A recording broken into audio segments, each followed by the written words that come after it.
in today's tutorial, I'm going to show you guys how to project onto your Acer laptop, tablet, or desktop device, assuming your hardware supports it.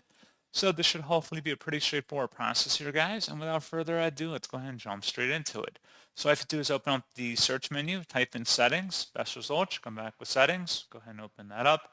On the left panel, select system, and then on the right side, you want to scroll down and select where it says optional features. You want to select view features and then search for wireless display and see if that's a feature, or Miracast. And if you find any services or features in here, I'd recommend installing them. And then once you're done, select system again on the left side, scrolling back down, this time select projecting to this PC, and then assuming your hardware supports it, I'd recommend making sure all of your devices are discoverable or Bluetooth connected on your home Wi-Fi network. And then you should populate down here and you should be able to connect to it.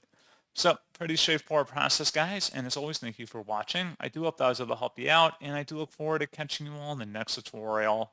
Goodbye.